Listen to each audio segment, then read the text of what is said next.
All right, we got another trig problem that we're going to work our way through. So the first step is we're going to combine this. This is obviously a little bit of a partial fraction. So we're going to find the common denominator, which is going to be 1 minus tan x and 1 plus tan x, all divided by 1 plus tan x minus 1 minus tan x, which is equal to 1.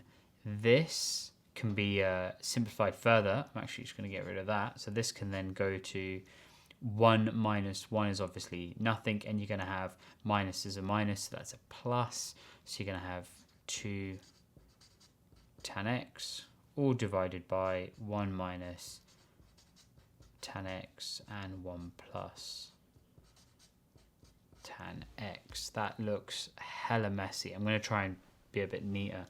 The denominator of is obviously the difference of squares, so you're going to have this is going to then become 1 minus tan squared x, and that's 2 tan x, which is equal to 1.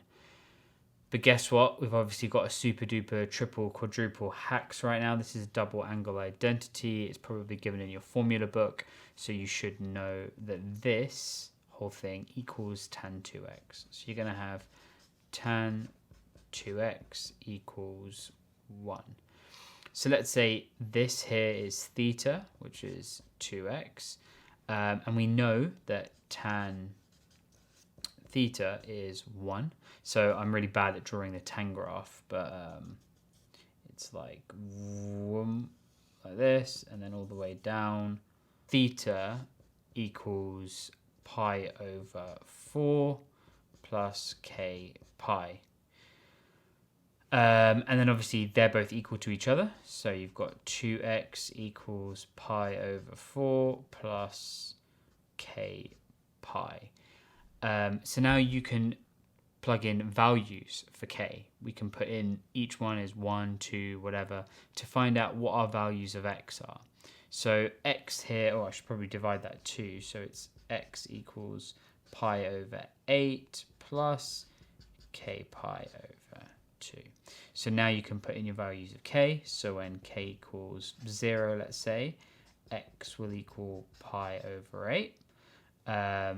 K equals 1, x equals 5 pi over 8, k equals minus 1, x equals minus 3 pi over 8, k equals 2, x will equal 9 pi over 8, and k equals minus 2, x equals minus 7 pi over 8.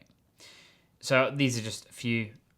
But then what you're basically looking for is whether they sit between this interval of basically, let's pretend minus 1 and 1 whole pi. So obviously this is an 1/8 of a pi, so it definitely does. This definitely does, obviously it's 5/8 of a pi. This is minus 3/8 of a pi, so it's not minus 1, so that does. This is 9/8 of a pi, so this doesn't. This is not 1. And minus 7/8 is. So these are your 4 solutions. I would write it again, but that's just genuinely wasting time. Bada bing, bada boom, bada bing, bada boom.